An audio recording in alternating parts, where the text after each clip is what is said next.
the beautiful thing of editing. And there it goes. And there we just you go. lost him. First 5 seconds of the podcast. Not even 5 seconds. That is hilarious. Great. All right. Well, So did we're gonna he- roll. We're gonna roll with this, and if he gets the footage later, that's fine. Everybody, welcome to the Long Distance Pizza Party podcast. My name, of course, is Crad, and of course we have Strange to Society, as always. Nathan was just here, but he dropped signal, which for those of long-term viewers, here he comes again, is not unusual. Right. And we Right. still can't see you, but we can hear you. Do you want to introduce our guest? There he is. There we go. All right. I You don't want know to what happened. introduce our guest there? Yes. We've already Well- done our intro, so introduce our guests. All right. So we have, thanks to Strange, we got Neil and Ray from Soma Games. Is it Soma, right? It's Soma just Games, Soma. that's us. Okay. Someone was like trying to correct me. Soma It's Games. Sama. I'm like, no, I'm pretty sure it's Nope. Soma. So Soma. Yeah, same Soma Games here in Newburgh, Oregon. nice. Oh, nice. So Yes. Small little city. oh yeah, so you guys are known for, the reason Strange got this set up was you guys adapt games from the Redwall book series. That's correct. We have about 7 games, 7 games. 6 games in the 6 series, games. and soundtrack as well. Nice. So, what turned you guys on to doing Redwall? Like, just picking that up to make it a game. There's a crazy story of that, which is all tied to a moment where a friend basically connected up with the original author, Brian Jakes, who was alive back in the time, in 2011, and basically is asking Chris Skaggs, the owner here of, there's 2 partners in the company, and Chris Skaggs was, they're chatting away and say, hey, can you possibly do a mobile game for Brian Jakes? He's looking to do possibly a video game. And they're like, oh, sure, we could do that, because they had done several mobile games over the years. And so that's how it kind of first started, but through a bunch of crazy stories and some work with Random House, because Brian Jakes passes away within the year. And they first started talking about this, and a bunch of cool connections to both the family and to Random House, and a bunch of God intervention. We ended up with license for, I forgot what it was, somewhere around 15 games we could do, or products actually, because some of them could be soundtracks, they could be video games, both mobile and PC and console. So like all of that came to pass through the years. It took a few years to lock it all into place, and but basically we got to do a 3D adventure game, a cooking game, which Ray and I worked on most recently. It was the most recent release. And then there's also the Lost Legends Redwall app, which is a kind of choose your own adventure in that universe. And we also have a trivia game as well. So, Nice. And then there's a soundtrack. And we did the adventure game into 3 different acts. And then we also put it all together into an anthology, which also recently released. Nice. So, and those are available on Steam, PC Steam, PlayStation, and Xbox. All right. And then mobile for the mobile games, which is the Lost Legends Redwall app. And we also have another one called Escape the Gloomer, which came out, I believe, on mobile and on, what do you call it? Amazon Kindle Fire. So, yeah. Nice. Yeah. Also Steam. Nice. Yeah. And then, yeah, also Steam too. Nice. So, growing up, were you fans of the Redwall series, or how did you really connect into that? That's several of the people in the office, big fans, especially the lead programmer here, Josh. He read every book. And he's just like, what? We're doing Redwall? Oh, yeah. So that was a really cool moment. Chris as well had read several. I had read several. Several people in the shop had read quite a few of the books. But our lead programmer specifically was like, oh, yeah, that's it. All the books, I'm ready to go. So he actually helped with kind of being the lore master and really making sure we were keeping the lore of the world. Because a lot of that was we can go to him and ask questions, and he knew it. So it was so good. Nice. So Yeah. I think you guys did a fantastic job on that. sweet. What were your specific roles on within those games? So on the games, we have Ray being lead design on the cooking game, which is called Feast and Friends. And let's see, who else was on that team? So it depends on the team, right? We have multiple Right. teams working on the different games. So also on that game was, we got Sammy doing writing. She's our lead narrative. She did a lot of the story. Who else? Let's see. Art side was Aaron a little bit. Gavin and Josh worked on it. Doing that. And so, the whole series that Soma Games has made has been over the course of like what 7 years. 7 years. So it basically was like 7 years ago. Like I knew of Soma and colleagues, that kind of thing, but I wasn't part of Soma Games at that time, but they spent a good amount of time on making these three parts, I guess. Yeah, we called them acts, and those are the 3 acts for the adventure game. That was like the first big game. We did do a little bit in Minecraft first, which was, we called Abbeycraft. Nice. We did a little Kickstarter for that. So that's where the bare bones where we started, but then we got into the adventure games. So each game has its own team. But yeah, majority is, we have, programming had 3 different programmers. Artists is up the wazoo. So we had 45 people during the height of our production. So a lot of those were contractors. And then we had a full voice cast. So there's, I think, somewhere around 16 or 18 voice actors. Plus you have all the artists who are contractors. But the core team included Josh, Gavin, Aaron, Anna, Sammy, Sunny. Let's see. So many people. We had Ray, myself. I'm a producer, so I did producing. We had Ethan also doing project management. Chris obviously doing a lot of, actually he wrote a lot. So our CCO wrote a lot of the stories along with Sammy and a few other writers. We actually had Amy, let's see, Heather. Those are the writing team. Yeah, it starts getting pretty crazy when you get to that many games. So. Yeah, I personally had never ever heard of Redwall, brand new. But I'm also showing my age a little bit because I guess it was maybe 30 years ago when the book series kind of came out. Like late 80s? I'm trying to remember. Yeah, and so now the children that were reading those book series, which were, I guess, millions of readers, are in their 30s now. And so when I do talk to a handful of people, they are like, oh, I totally know about Redwall kind of thing, So fans I'm like, wow, it is pretty popular, Are you guys all fans? I was going to say, I myself can attest to being a 30-something fan of Redwall. I remember when I first encountered it in the library and just kind of got lost in it a little bit and just kind of taken my mind to be, at those places, being, those characters.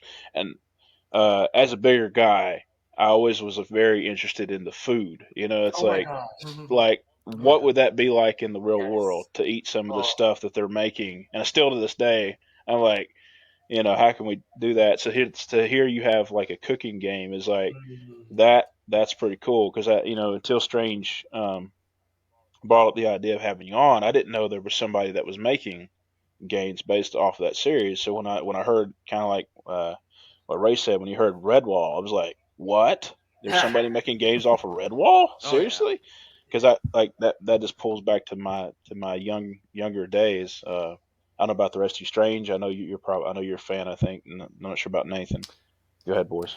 I'm a recent fan. I actually heard about the series when I was a kid, but never got the chance to read them. And where I'm at, there's a lot of driving long distances. I'm kind of in a rural area, and I started listening to audiobooks. And so I had the chance to just pick up the Redwall series. I'm like, this is something I've wanted to read forever. Let's listen to it. Yeah. And the awesome thing about the audiobooks is it's not only is it fully cast, but the narrator is Brian Jakes himself. Oh, no way. So nice. The audiobooks are fantastic because Brian Jakes himself was really involved in it, obviously. And I'm still getting through the series. I'm most of the way through the series. Well, I mean, it's But 22 books. yeah, when I saw the game get announced, I was like all excited because this was shortly after I kind of started getting into the series and really enjoying it. And I thought the games were so well done within the universe of the Redwall. I really felt like the people who made it really understood the lore. The music was fantastic. The voice actors were phenomenal, and it just all came together. I liked a lot of the mechanics that were in there. Cool.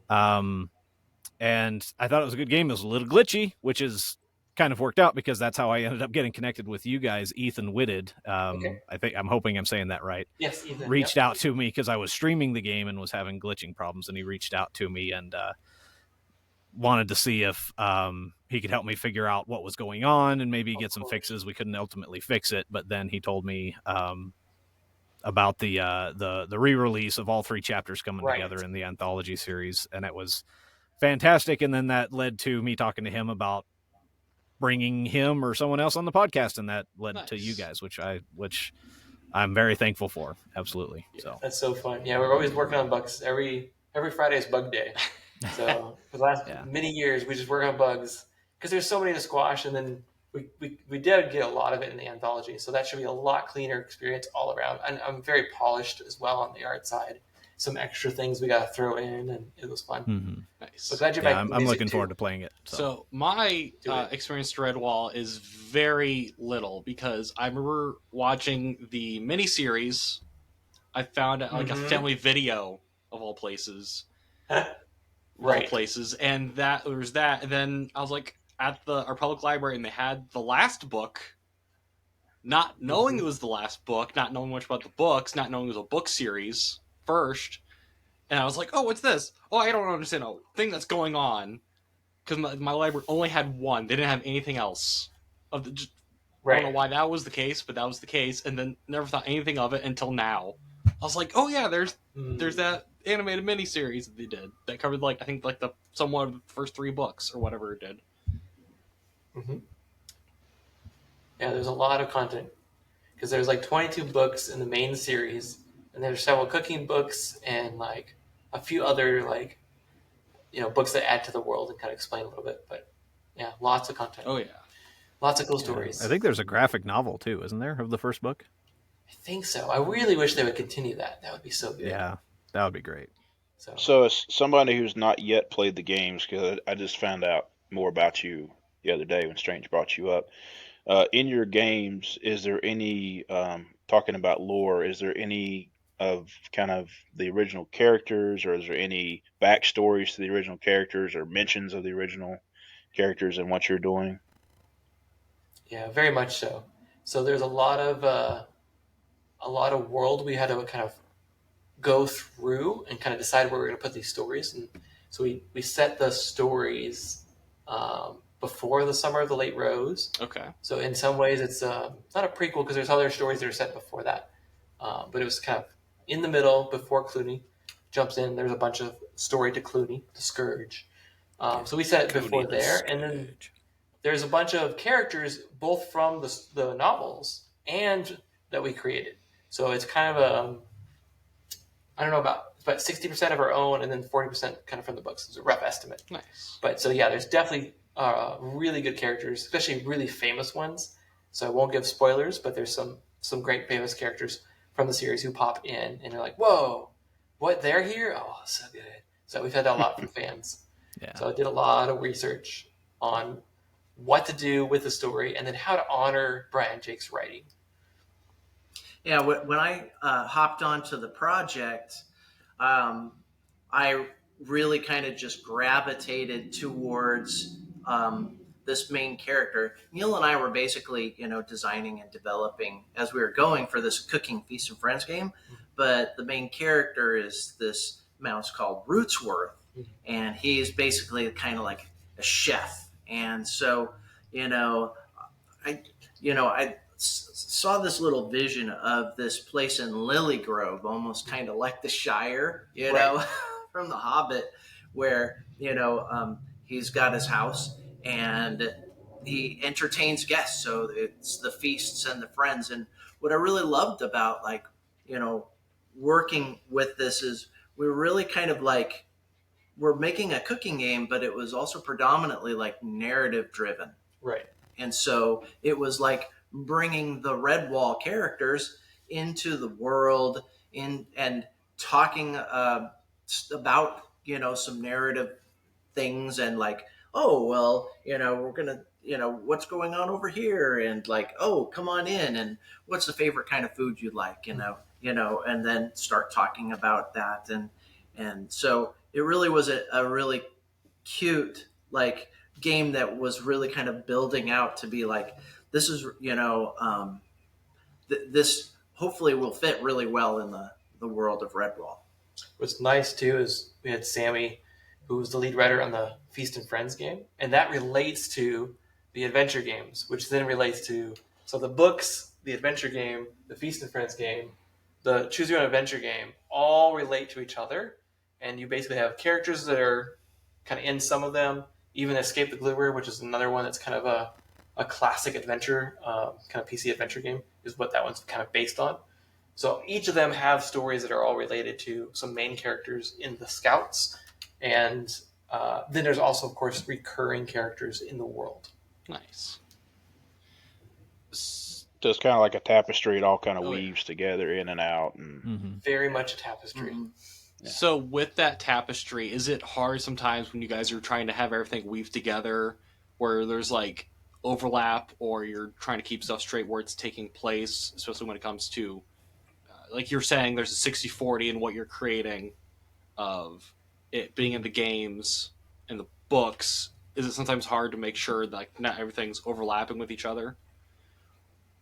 Yes, and we have like a big story Bible, basically. Nice. Really locks in what's happening with the grand arc of the books and the universe it's created. And then sometimes Brian Jakes would be kind of like some books would kind of contradict each other and what's happening, or even like locations were really interesting because the way that he described it in one book was a little different than the other books. We had to really decide on what does like our version of this world look like.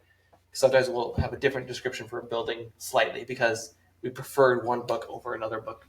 But characters, same thing. You have to lock in those, make sure our stories fit within the universe. We had to worry about a timeline. So, strange enough, as I look at your Avengers film, you have this massive timeline that's going on, right? Mm-hmm. Well, you have to slot your stories now within that timeline and make sure your characters are in the right spots. So we had to do all that work. So all that grand world building, right? We have to take out what's done before us and then insert in the stories we want to tell. Nice. Very good. Okay, I'm going to steal a question that Strange, I think, was probably going to ask, so he can shoot me later. But how does your faith kind of affect your company?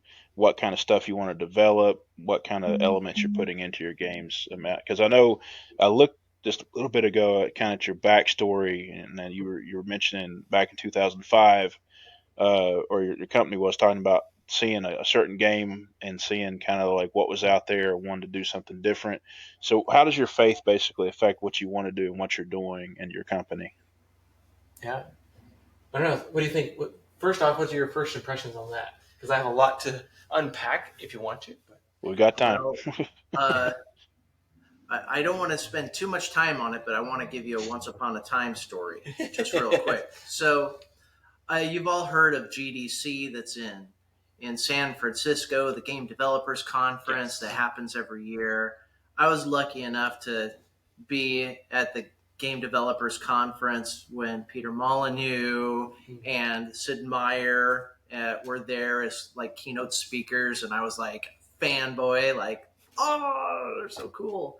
Well, at a certain point, I discovered probably like a decade and a half ago about CGDC, which is like Christian Game Developer Conference that was happening in Oregon. Wow.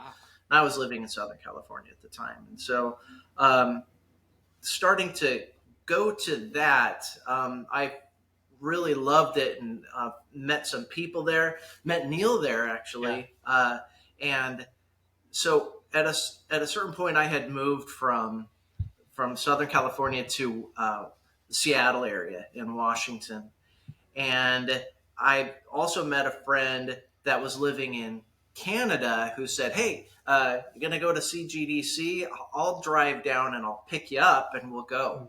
And so it became this really cool road trip. And along the way, I met the Miller brothers pretty much. And that's when it was the first time I ever heard of Redwall. And they were talking about this IP, and I was like, they were explaining it like woodland characters, like in like medieval battle fantasy kind of thing. And I was like, yeah, that's pretty cool. And, just randomly, years later, I was sitting down at this table, and they were like, what do you think about making a Redwall kind of cooking game? And I was like, sign me up. Like, this is really cool. I've been in the game industry for like 20 years, and the video game industry is predominantly secular for sure, but I've really tried for the last 20 years to just kind of make kids games as I've gone. So I've done like a SpongeBob SquarePants game, and like a Disney Pixar Cars game, and like a Club Penguin game, and so my most recent one was like Call of Duty though, but I was I was like, well, not necessarily a kid's game, but it was, I loved playing the Call of Duty, but I wasn't necessarily sure I wanted to make such a violent kind of game. But I do believe that, where my faith journey has been is kind of like, well, keep on trying to make, more wholesome, neat, cool games. So when Feast and Friends and the Redwall series came up, I was like, yeah, that's really cool. I think that would be really fun to discover it and explore what Redwall is. And so I wish we could turn the camera around, because we have this amazing like Redwall facade right around here, and it's really cool looking. Oh, nice. And Soma Games has been like a fantastic team to work with, and where I'm able to explore and grow and talk about my faith, in games. And sometimes that conversation is about like, well, what's really cool secular games, and what kind of possible Christian games, faith-based type of games. We've talked about games that could be kind of more like Lion, Witch, and the Wardrobe, where it's kind of more of that faith-based. And I personally think that there's much more open road for that kind of stuff, I think, in the future. Where in my personal opinion, like in the past, it's like when I talk to a bunch of other people about like Christian games, they're like, boo, not too on board with that kind of thing. But I think as we're moving, into the wild west still with technology and where we're at right now, I think there's some more open-mindedness to where it's like, hey, let's explore, some really cool ways of making those games, and ways of fellowship and networking in that space, that Christian themed space. So I'm stoked, and I'm really excited to be part of exploring all those avenues, honestly. Nice. And then I was just thinking about Christian Game Developers Conference. That's where a lot of us met, was kind of through that. So just sharing and having faith as part of the workspace was a piece of that. But for content, right, for creating the games and creating things we want to make that has at least kingdom-minded storytelling, right? Things that are more what we call family values. Well, those values come from somewhere, so we're bringing them from what the Bible talks about. More towards the C.S. Lewis approach is what we talk about at Soma Games. We've really leaned in that direction. Both Tolkien and Lewis did an awesome job with storytelling, similar to what Jesus did with parables. Right? Yeah. Take a parable, go for it. It relates to kingdom. He's talking about God, but he's talking more in metaphor. So we love using that in a lot of our storytelling, and most of our games tend towards heavy storytelling, heavy narrative, which allows us to then bring a lot more good content out to the world. So that's one piece of the puzzle, is the group of people we work with, plus how we share that content through story. I think the other thing we're trying to really wrestle with is how can we also have gameplay, right, meld with the story in the world, right, that is now kingdom oriented. So that's another piece we've been kind of wrestling through. So can you make a Christian horror game? Maybe. There's a lot of questions. There's a lot of shooting games out there. I don't know if there's a way to do it right. There's stuff back in the day that caused a lot of trouble when there was a Christian game that did some shooting, and you're like, oh, that's hard. But maybe there's other ways to do this, and think differently about game design as well as the stories you tell. So stories are, I think, the easiest that we tend to lean towards, and then bring in those values to showcase. Nice. How refreshing for you is it to work in an environment that you can share your faith openly and really lean on each other? Because I know myself, the environment I work in is not so friendly to that. So how nice is it for you as a company to be not just game developers or writers, etc., but also fellow believers? How nice is that for you there? I bet that's amazing. I've been looking and searching for this for years. Being in the game industry that's predominantly secular, you kind of keep your mouth shut. Yeah. And discover not to speak up on certain topics, kind of thing. And to be able to be in an environment where, like, you can openly talk about that and pray together. Yep. And talk about, like, hey, I'm having trouble with this, like, in the Bible, and talking through that to be like, well, this is kind of what it means, or hey, let's talk about that just a little bit more, kind of thing. Having that openness to talk and to grow my faith and to have what I have, like the fellowship, really is the key point. And I've met so many friends, and I love riffing with Neil, talking about design ideas. Even when he was talking about that, the how do we grapple some of these things? Like, I was literally thinking, like, well, yeah, how do you approach, like, these dark elements? Because we got to have conflict and resolution and that kind of thing. But, like, how do you portray it appropriately, as opposed to GTA 5, where it goes off the charts a bit there, on things. And so I think it promotes a really healthy environment, and really kind of lets you be you and grow and have that walk in your own faith, with yourself, with the Lord, and with fellow believers and artists and devs, which is really awesome. I love it. It's a nice community here. We happen to, most of the time, we just attract people who already are kind of following God, and they want to be here too. We work with contractors and others who are not, but it's interesting just to seeing the dynamic in the shop. We tend to be maybe about 50-50, where we're either in person or online. We do work from home quite a bit to do what we call deep work or focused work. But again, most of the people here are just walking with the Lord, and we have basically a small group time on Wednesdays that is part of the company. So our culture is really a big part of that. So we get paid to do small group because that's value in the company, right? So the value is, let's make whole people who are following the Lord, and or people who are interested in knowing more about and going deeper with the Lord.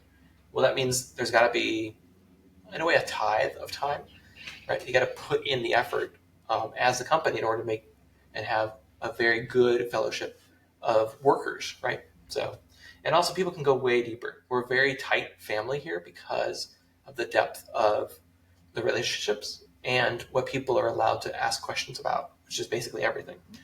So it's a very healthy and wholesome environment.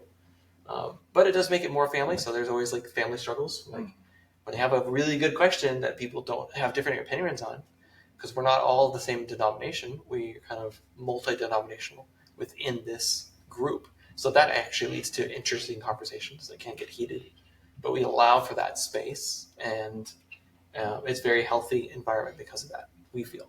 So. Nice. Yeah. So my next question is, are you hiring? No, I'm just kidding. No, just playing. We were all thinking it. No, go ahead. One of y'all go ahead, sir. Well, I was going to say, last week I had to have an emergency surgery, and I got my gallbladder removed, and I got to learn what laparoscopic means, and and the neat part for me is I had people from Soma that like reached out to me like, how you doing, buddy, kind of thing, and I knew that there was a prayer group also, that was praying over me while I was going through the surgery and through recovery. So it's really it's very special, which is really cool. Nice. They're a little different than companies I've worked for in the past for how tight the community is, right? So very healthy. Yeah. Nice. Fantastic. So when it comes you having that tight knitness, and you've made other games besides the Redwall games, I saw there. I ended up watching a video. Someone was like talking about before they did another game.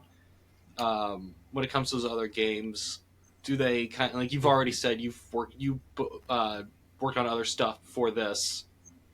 Has that helped develop your craft when it comes to working on stuff like Redwall or other games that you've worked on? Of course, it's a big part of development. Is just keep moving forward with the new project.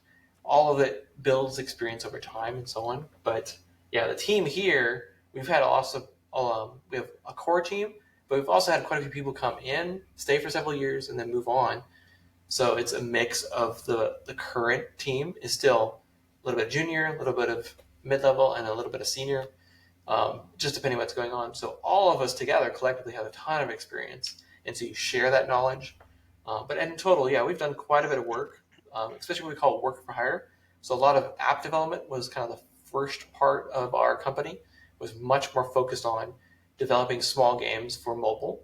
And we've done about 200 total of those. Nice. They're all small. They're kind of mini game sized for a bunch of other companies.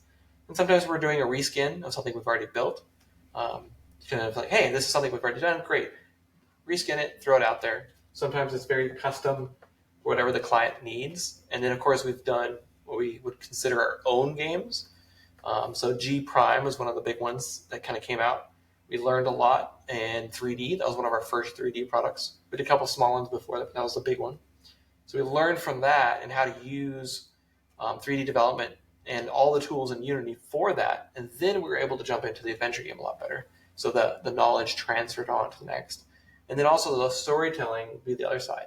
We've really built our storytelling team very strongly. And so the next game is a very heavy storytelling game, currently called the Reluctant Redemption of Very Deluxe, which is a interactive fiction or kind of visual novel with a very heavy detective-oriented gameplay, a little bit of hidden object, and you're really building together and trying to figure out a mystery of what's happened to this kind of celebrity in the universe. And it's a cyberpunk meets steampunk universe. So Nice. a lot of knowledge over many years of developing very strong storytelling games. And we take all of that and we're going to put it into the next of the games we're working on. Yeah, Awesome. I think this the Soma Games team is heavier knowledge base of Unity. I think Neil and I are more of a Unreal devs, but absolutely work in Unity as well. And really love those two main engines. But we've used proprietary tools, of course. And what I also love is we're making a lot of different genre types of games. True. And so that diversity is really fun because our team is all right, now let's oh, we're working on a VR game. Oh, we're working on an AR game this time. Oh, we're gonna try to do Roblox, Yep. and Did Roblox, a Wing Feather Roblox game. Wing Feather is one of the kids shows out there. Yeah, and also even Steam, just learning how the process of Steam works, how we're porting it over to, let's say Xbox and, PlayStation, like all of this stuff is like so awesome to learn. And the team is like really good and dedicated and really tight. So, everything's always a learning curve. And that's also what I love about the game industry is like, you're always going to be learning. Always learning. There's always new tech. But I've talked to the other thing that I do is I'm a coding mentor for Bethel Tech. Nice. And basically, like I talk to a lot of my students that are, they want to learn about tech and they want to learn, how to get into games and that kind of thing. And they're always like, yeah, this is so cool. How do I, get into that area, and like the biggest thing I say to them is like, first thing you got to do, the most important thing is network. Is like, you really need to like get your feelers out there, go to conventions, do game jams, this kind of thing. Like if you really want to get into tech, it's like getting out of your comfort zone and start networking. And like, if you're not an extrovert, you're like, oh, I don't really want to talk to people, kind of thing. But it's such an invaluable tool, in the game industry, because you're like, oh, wow, this person knows something that I haven't even learned yet, kind of thing. And meeting all these people is, I think, really at the core of being in the game industry and, finding your rhythm in it. Nice. Very cool. So we talked a lot about the Redwall series, which is an amazing IP to land. Oh, Is there another that you would like to land? I mean, you talked about Narnia earlier. Oh yeah, that's it, baby. Yeah. Chronicles of Narnia. Yeah. We've already been putting feelers out and trying to ask around. It's an interesting one with IPs always, because even Redwall and stuff, we had it. We were the main kind of company that had that license for quite a while. Penguin Random House has the licensing for the publishing of it, right? The books. But Netflix picked up the rights for all the media recently, about 2.5 years ago. So we're waiting for them to, number one, give more information about the next TV show. They have a TV show and movie is what we are gleaning from online. But nothing. Hot take there, boys. So we'll see what happens with that. We've had a couple minor conversations with Netflix, so we'll see where that goes. But Netflix also has the rights to Narnia right now. So it's like, okay, we got to go talk to them about both of the IPs we want to do. We'd love to do a few others, but those are the main two at the moment. Continuing on Redwall, making some additional games, especially ones that are more story-driven. We'll see about the adventure games and such, but we'd love to do additional choose-your-own-adventure games. That's the simplest one, and that fits within what Netflix likes to do. I think Narnia would be another big one. So there may be some other stuff with some King Arthur-like stuff, but we'll see. Ooh, nice. We'll see. Yeah. Nice. So, kind of what Strange was saying, like, let's say you somehow got Narnia, and how would that? Because let's say you got Narnia, and that went back into Redwall because of not how similar they are, but like how a lot of the different themes they have. Right. Could that give you guys more of a reach? Because I know like Netflix has like the game stuff. Yeah. So it's like, Netflix will like, hey, make a game for us, and you guys can work on some Narnia stuff, and kind of like this weird like cycle in a way. Yeah, we never know what's going to happen with that. The hope, of course, is to do multiple games for that universe, right? And then do we're very strong again on working within the universe that's there, and then adding to it, right? That's what we've proven. We've proven that strength. So that's part of our conversation is basically, hey, we can do this well, and we know the audience, right? Besides being the audience, we know the audience. We've worked with the audience quite a bit. And the core audience for Narnia would be more of the conservative Christians in the world. That's a pretty big audience. So, and the fact that we know that audience so well is another piece of the puzzle. So if anyone from Netflix is listening, give us a call. No, we've already reached out a few times. We're trying to continue on and see if we can land and work with them on that. That would be awesome. Nice. So. Yeah, to piggyback off of what Neil was saying, what I really kind of was intrigued about with Redwall was how many like hardcore, die-hard Redwall fans like came out and were like, "Hey, I got this thought and I've got this idea," and like so much passion, and so like on the just on the precipice of like, oh, if there is like a Narnia type of game, every game that like I've worked on, we have these postmortems at the end, like what did we do really well on this game? What could we have done better? What was inside and outside of our control and that kind of thing, and I think one of the things that I really learned about Redwall was, be true to the fans, be true to the author, like give your respects and really try to like follow that line that the author was going for. But, or should I say also, as a designer, like we really want to like capture the fun and really kind of get in there and be like, on this layer of narrative, we really also want to engage the player on an incremental, mastery sense to where they're like, ooh, this is such a great take on Narnia. Oh, and ooh, this is so fun. I'm engaging and I'm playing kind of thing. So we'd certainly want to look, at those types of pieces. Nice. So you were saying earlier that when you guys landed Redwall, you were allotted so many games. Yes. So was that something that was like discussed when they got the contract? Like, hey, we can make this many games, or was it just they just spit out like a random number, and then you guys kind of just planned after that?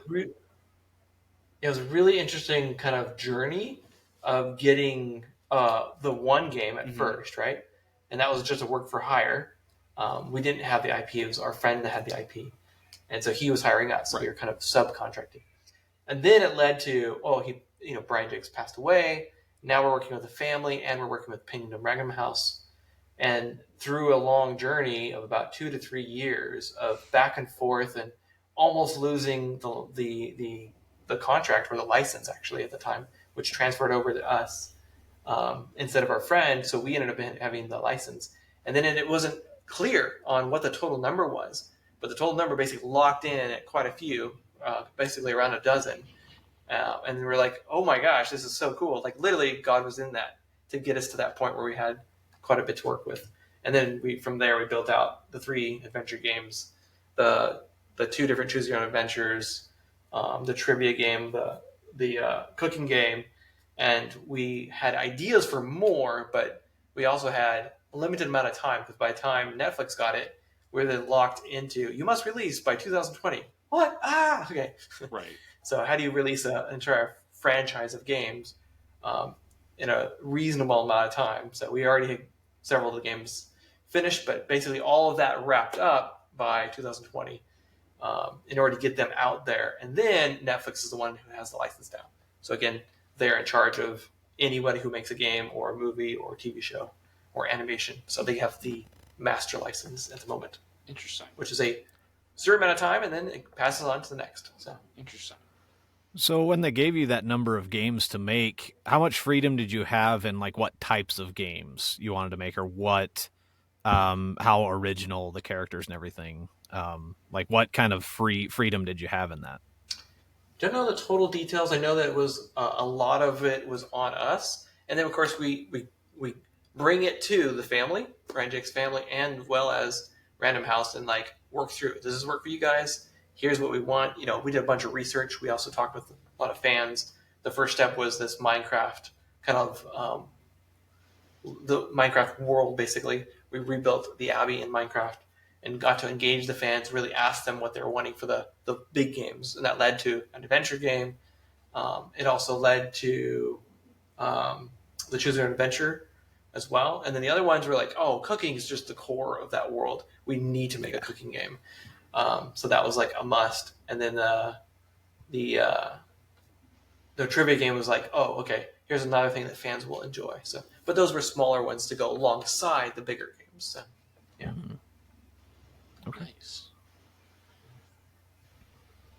So, when it came to making these games, do you guys because you've done 6 or 7, 8 games, you've already done an amount of games. Do you guys have an end game, hey, we're gonna end it with this game, and this is our final game, kind of wrap up everything, or is it just kind of play by ear now, knowing Netflix has it? We've already launched all the games we have access to with the IP. So we have the adventure game, which is now wrapped up into the anthology. It has 3 different adventure games put together in one. So yeah, all the product that we have access to and are allowed to do are now out on the market. And now we can continue to do porting. Okay. So our cooking game is currently on Steam. We're going to go to mobile next. We're going to fully kind of bring out the trivia game, which is currently just testing in New Zealand at the moment on mobile. So we'll try to figure out kind of where to best go next with that, besides going wide. But we're thinking through those things. So we still can work on them. We can't do anything new unless there's a conversation. And we have a bunch of continuations of the adventure game story. There's basically 2 additional new story arcs we want to do, with continuing some of the characters forward and also bringing some new characters in. One of them is kind of focused on one of the moles in the world. Nice. And there's a kind of a new mechanic idea, right, at this phase, idea, where you actually get to dig through places and build a little bit, is one idea. And then there's another one that focuses a little bit more on combat and actually getting to some combat in the games. It's so heavy in the novels, but we were staying away from that and making it much more of a more family-oriented game at first. And then we'll do another one later on that was kind of focused on combat and the battles in the world and such. So, but those are bigger games, so we wanted to wait until we were ready for that and do the right path forward. As a small studio, very important to do the right next game, not just something huge. Right. And you get overwhelmed. You're like, whoa, that didn't work. Yeah, lots of learning curves. Tons of learning curves. So when you're saying porting games and everything, so what's the most, I guess, I don't know if you call it fun, the fun one to do, either doing the app game or the console game, those different struggles? Because I've heard those horror stories of they ported, a game got ported and it didn't look right because something didn't get look right or something like that. Totally. Porting is a pain in the butt. It's just a lot of work. Especially when you're newer to it. So we've done it a couple times before. But the adventure game got ported to, back in the day, we had already ported it to both PlayStation and Xbox on our first act, so the Scout Act 1. And we just had gotten on there, but it once we learned a ton more and then packaged the 3 together, now we have it on PlayStation and on Xbox. Now we're trying to get through that. So we've learned enough to then now do it again, right? And then PC, the only thing left would be Switch, but that's just a different ball of wax. Well, yeah, especially now that they've announced the PlayStation, the Switch 2. Now, I'm sure there's going to be a whole new set of struggles now with the new console. Mm-hmm. So, but hopefully a lot easier, because that is true. It should be a little more advanced with the technology. Oh, yeah. So, I had heard that for the Switch 2, they had they're running some 4K version. They had figured out some 4K render and they were testing it. Nice. At least that's what I had heard. You know how you hear that stuff and they're testing it, so it's oh, of course. Yeah. Yeah, it certainly would be really cool. Oh yeah. Chris Skaggs decided to do this. Very cool. Oh wow. Hey, What's up, guys? this is the podcast. Welcome in. Long Distance Pizza Party podcast. Oh yeah. Wait a second. Yeah. This is the one who just said that I wasn't on the show, and look, I am here accidentally. Yes. Yeah. Look at that. Yeah, Ethan mentioned we can possibly get you. I thought that'd be Oh, cool yeah. too. It's maybe a follow-up later on. We're But talking mostly Redwall, the journey. We just finished up and landed on. They're talking about how's the porting process and how's that. And we just landed on Switch because I guess Switch 2 is just announced. Is what they just. Yeah, I heard I about heard that. things Okay. about it. Tell yeah. them how easy porting is and how lovely it is. Oh yes, That's what everyone says. Yeah, it's a dream. Dream. Dream come true. Nice. right on. So with Chris here, it's awesome to have you. We really appreciate that. You Oh, bet. For anyone who hasn't seen the crazy story that's on your webpage, the 5-chapter story that I just finally finished reading today. It'll be a book For anyone who hasn't done that, can you like sum up like what that journey was like for you? Oh man, I mean that's a long. Yeah. Let's see here. I suppose so. So if you haven't read the story, the way that I usually tell it is Soma was started for me. What was a supernatural experience? Like there's a lot of details that I'll kind of go through, but kind of for me, it was a lot like God just one day said, "You're going to make games for me," and in that moment, there was just this weird experience where the name of the company came from him. The basically the business model came from him. The idea of these are the first 4 stories you're going to tell came from him, and it all happened at once. Like just sort of like one day it wasn't there, and the next minute it was, and then that started a whole path of where I wound up at a game developers conference that I'd never heard of, like a couple of days before. And next thing you know, people are handing me stuff and showing me this is how it works, and this is how you make games, and I got this incredible crash course in the game business, all totally out of the blue, all without any precedent. I wound up on a TV show just a couple days later representing all of Christian gaming in America, like as if I had any idea what the heck I was saying. But because of what else had happened the previous few days, honestly, I had all this material, and it was weird to have been prepared in that way.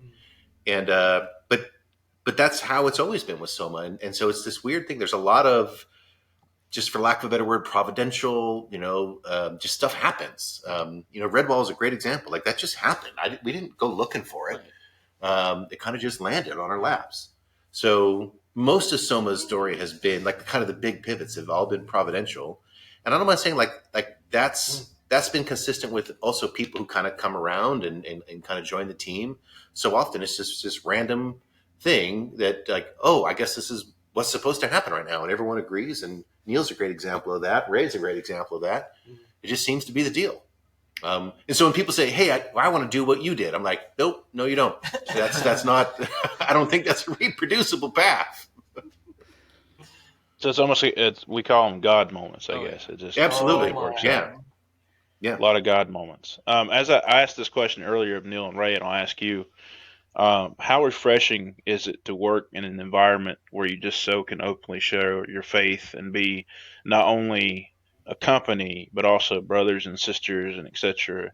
in the Lord? Because I was telling them in the way where I work, I cannot be that way because most of the people I work with don't share my faith. Yeah. But most of the people you work with do. So how refreshing for you is that to be able in an environment where you can grow as well as you make games? Yeah. Let me. I want to say like what's interesting for me and is like I have been in that environment longer than I haven't, and so it's gone beyond refreshing to life giving. Like it's no longer just I need a drink of water. It's like now this is where the roots are, and I got to tell you like when that becomes your normal, a whole lot of things that used to really bother me just kind of about like what was the work environment like? What's going to happen today? What are, the peers going to be like? I kind of don't remember what it's like anymore. To be totally honest, and I say that knowing like that's a blessing. Like that's not where most people are. I get it, but also in a weird way, don't we all kind of want to get to a place where we kind of take God's love for granted, like in the good sense that we don't question it, we don't wonder about it, but it's assumed. And I think it's a tremendous blessing. And people come in sometimes and they visit, and they're like, "That's a weird place, like super cool, but wow." And I'm like, "Oh, is it weird?" Because I've kind of I guess I'm used to it, right? So now I'm a freak and don't know it. Right. Yeah, for Crad, you're saying that like normal is don't talk about that kind of thing. Right. So in the normal and Soma is to talk about that. Yeah, So talk about all the things. we are in essence the abnormal. Yeah. For sure. But it's it's so wonderful to be able to have the environment to where you can talk openly and freely, and not have to like mind yourself on like, oh, I don't want to offend somebody. Right. So, Right on. So on your website, it says you're not a Christian video game company, but a group of Christians making video games. And Yeah. of course, all the values that come with that. So how do you feel that sets you apart from other video game companies? When we started, there was the Christian Game Developers Conference, and there was really the majority, if not all, those people were making games that were biblical, right? So it's a David and Goliath story, it's a Revelation story, it's something like biblical from the text.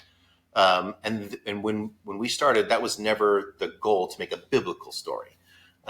They are founded on the Christian worldview. That's like all of the values come through. But the distinction I'm trying to make there is mostly for people who are coming to it from, if someone writes in a Christian video game company, I want them to be clear, like, you're not going to find a David and Goliath game here.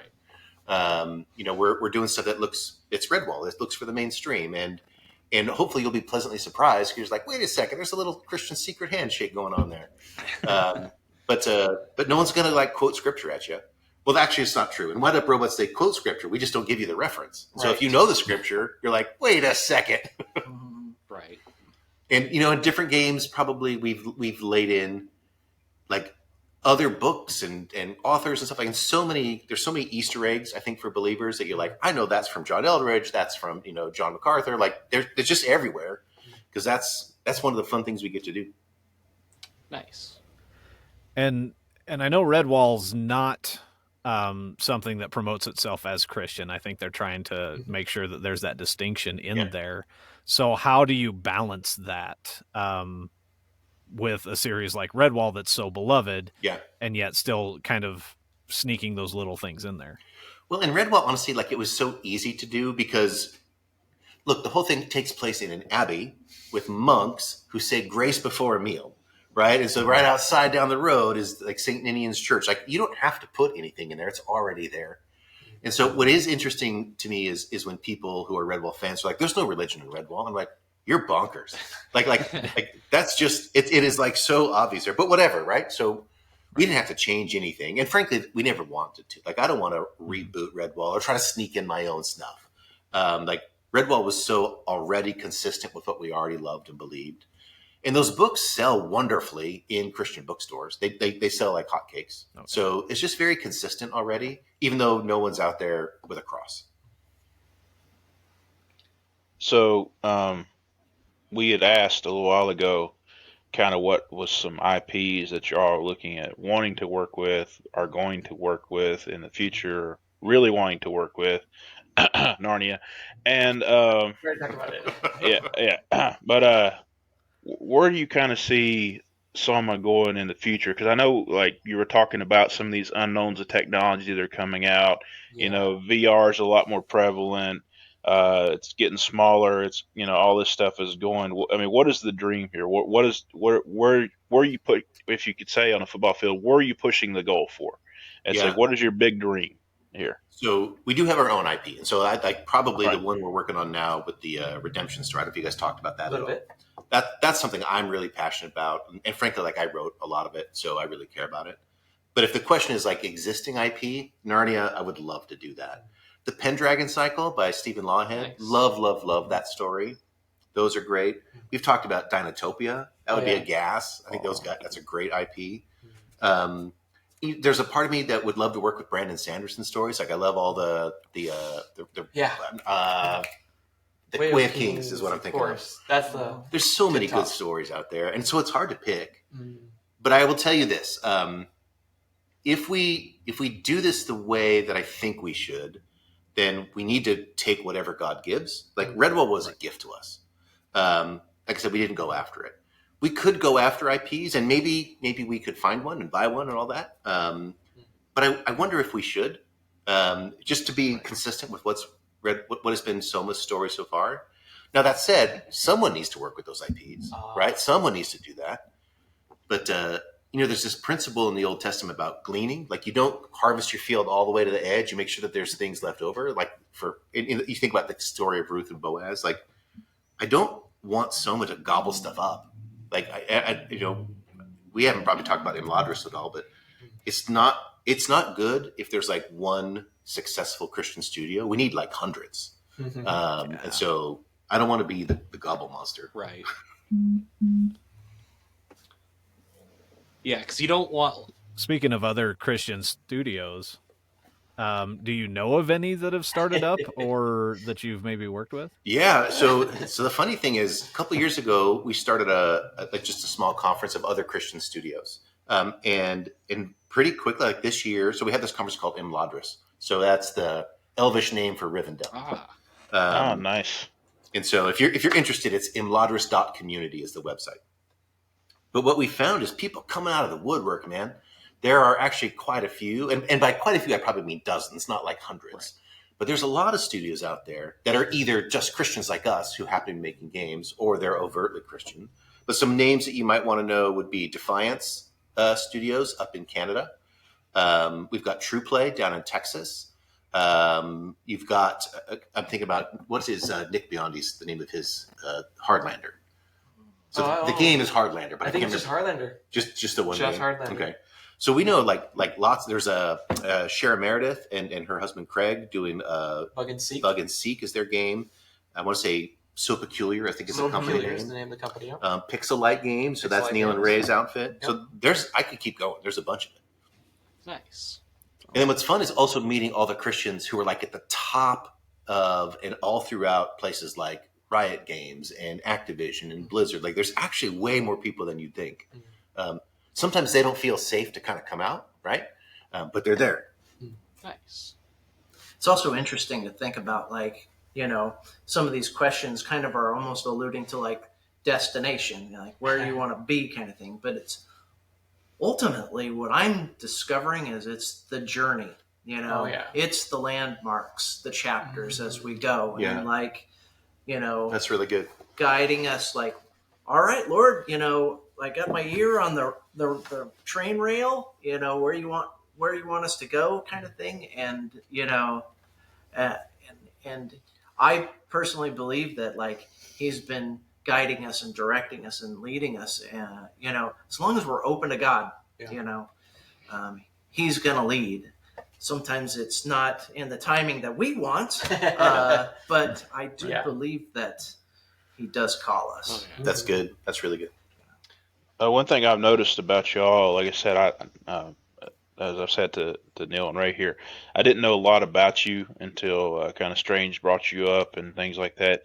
But in the short time, been looking at your website and everything, I've noticed that y'all are not one to just kind of stay in the house, so to speak, and just be about your company, but you really want to be more than just game developers. You also do different outreaches, grants. I've noticed saw some grant stuff, conferences, podcasts. Yeah. So really, you're more than just a game developer. You're also kind of forming your own ministry, I guess, in a way. Yeah, I reckon so. Trying to be more than just a company, but also sharing and being a part of the body of Christ, which is something I seriously applaud you all gentlemen on for doing that as well.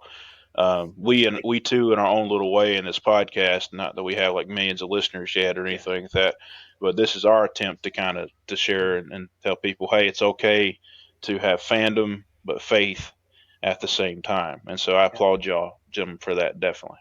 Thank you. And I agree. I'm glad you noticed. Oh yeah. Yeah. Oh and yeah.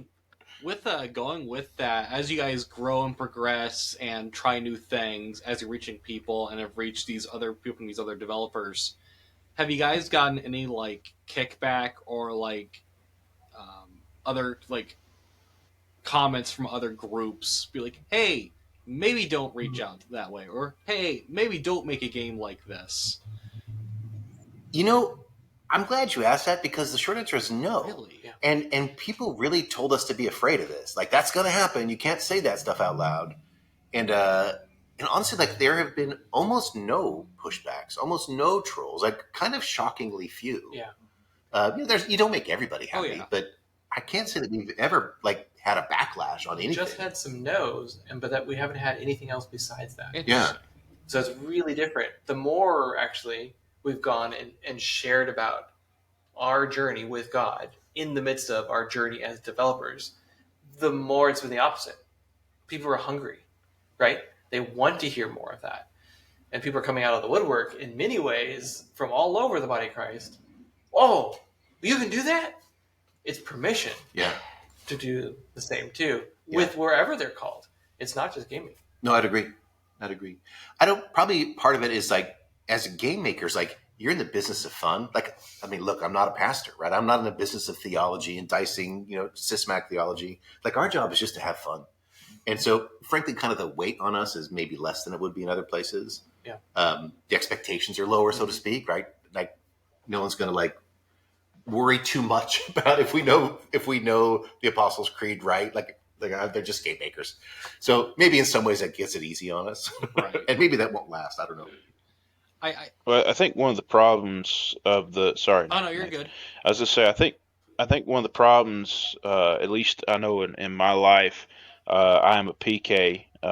Shocker, I know, but I grew up in a very somewhat, I would say, legalistic household, but it was very had a light basically shine in on my house because I was a PK. I had to act a certain way, had to be a certain way, had all that stuff, and I think one problem with the church is sometimes we focus so much on the legalism and the isms, like you talked about, the doctrine, the real things that tend to divide us, and the way the world looks at us. And obviously, a lot of people have the inclination, unfortunately, that we aren't fun people, that we don't know how to have a good time. And I'm afraid there's some of us that call the Christ name that back that stereotype up. Unfortunately, I could name a few groups, and I have in past podcasts.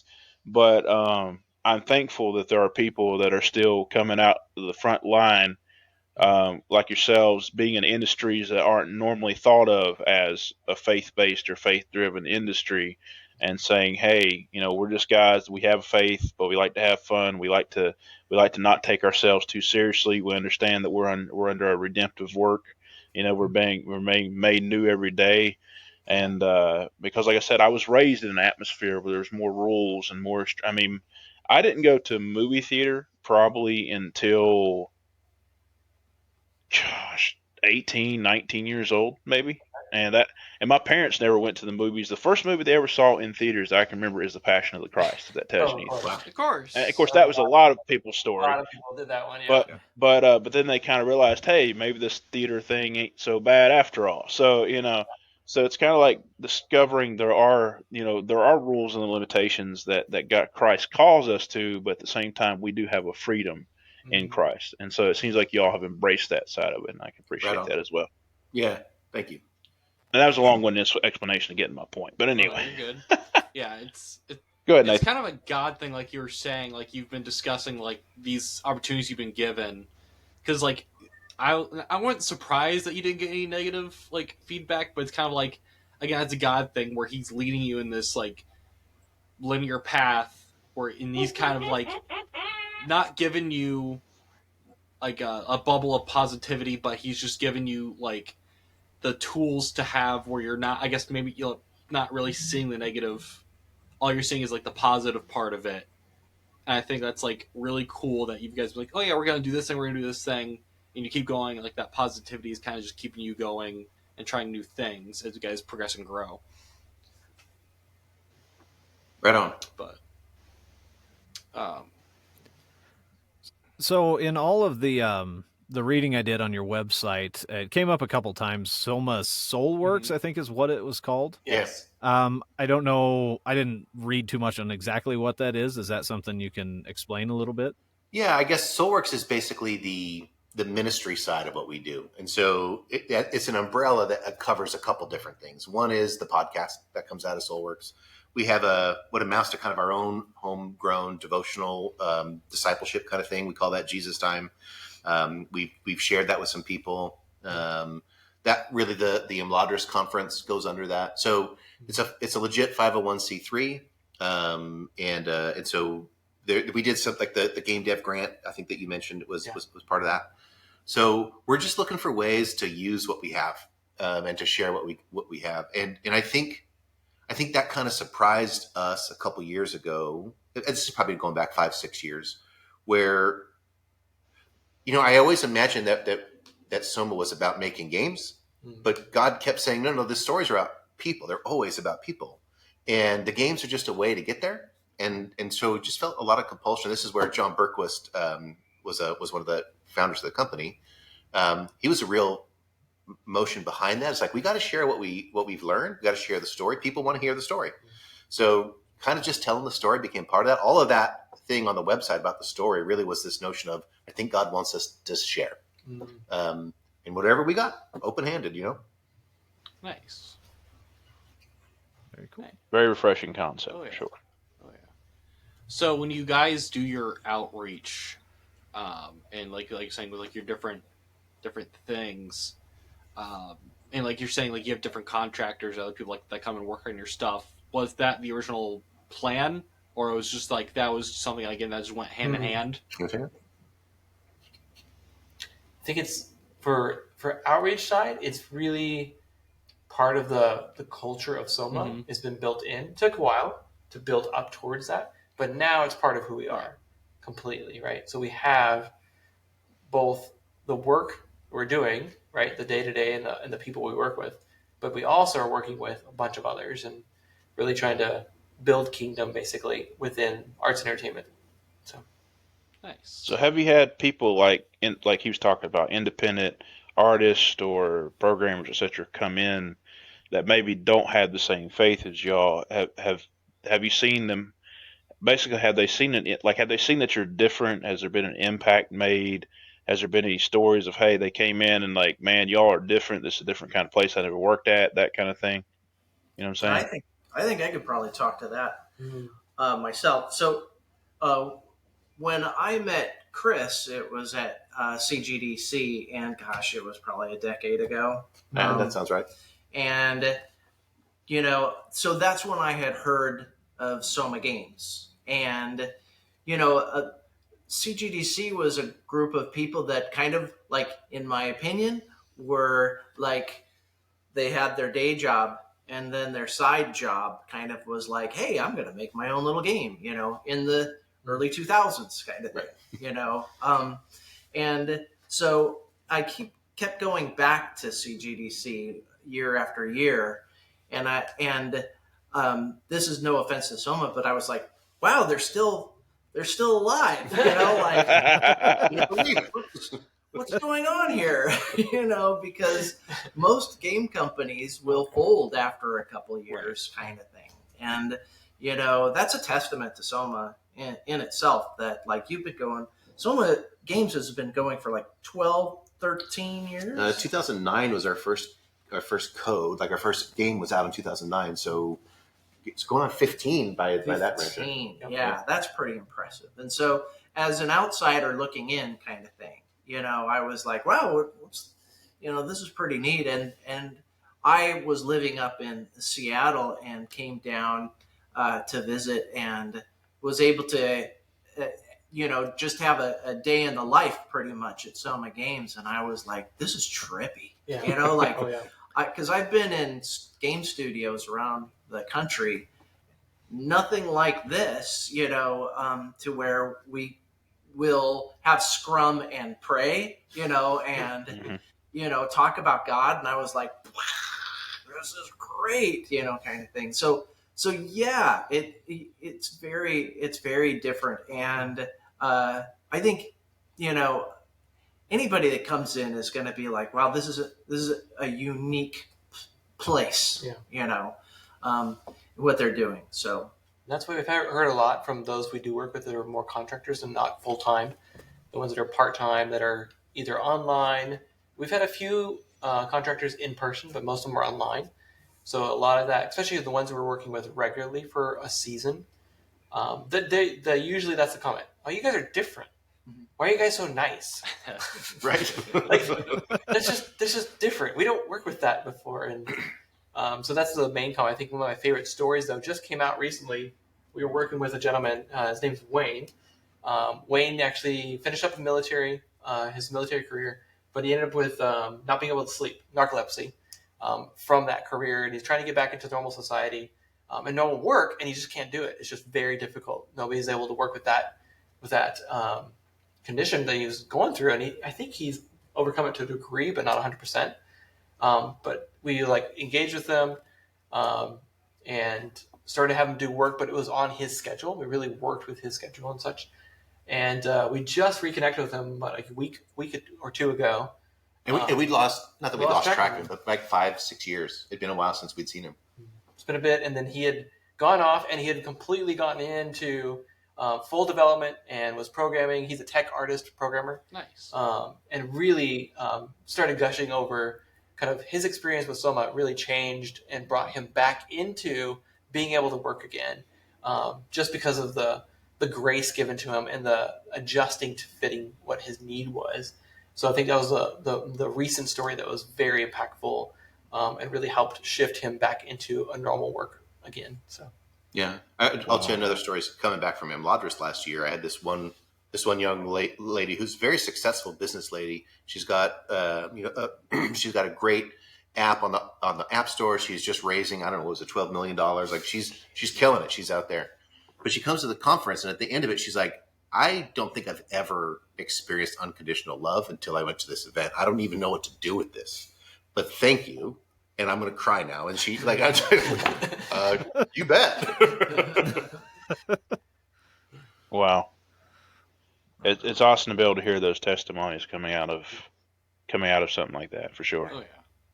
Encouragement, I'm sure, as well. Well, and let me just say, the thing is, you make it part of your company culture, and then it's just, one, it's natural, and two, it's just fun.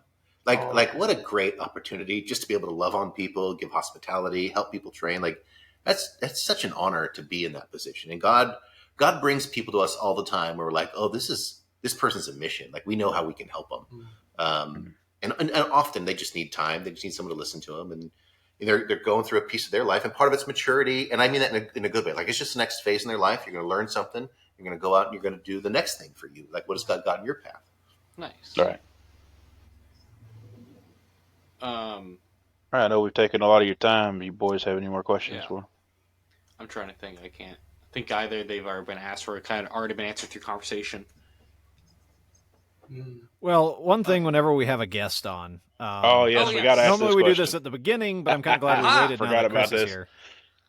We are the Long Distance Pizza Party podcast. So, what is your favorite pizza toppings and or pizza place? Oh yeah. Ooh, yeah. Do you guys have Papa Murphy's by you? Papa Murphy's, do we? It's one of those taken. That doesn't sound familiar. They have one called the Cowboy Pizza. Oh. That's my favorite. And so Cowboy is the linguiça and the olives and the mushrooms. Love that. So pretty meaty. I love that one. I think our favorite at the house, our family loves Hawaiian pizza. I did get to live in Hawaii for about 10 years, but it's hilarious that our favorite pizza is Hawaiian, which is not Hawaiian at all. It has pineapple, so. But that's the favorite at the house. Although just thinking about it, one of my most interesting and favorite experiences for pizza was over in Korea, which was sweet potatoes and sweet cream sauce. Really? That was good. Wow. That was good. That was different, and a little bit of bacon. Interesting. What about you, Ray? What do you got? Well, I recently had my surgery, and before that, I couldn't, they were no fat. And so the very first thing I did after my surgery was as soon as I could reach my phone, I called Domino's and I was like, double cheese, double pepperoni. Do it. That's fun. I ate it over the course of a few days, though. Yeah. That's fun. Okay, on the flip side of that, go ahead. I just got to share a quick story. Yeah. Just because I was in a weird mood, we ordered extra cheese, extra cheese, extra cheese, extra cheese. And finally we get to this thing, and it's the delivery driver's oozing oil out the box. It's here you go. It was too much. It was over. Heavy pizza. All right. On the flip side of that, what are some pizzas that are just no? Don't like them, can't stand them, get them away from them. I think anchovy. Did try it. It's a little too fishy. Yeah.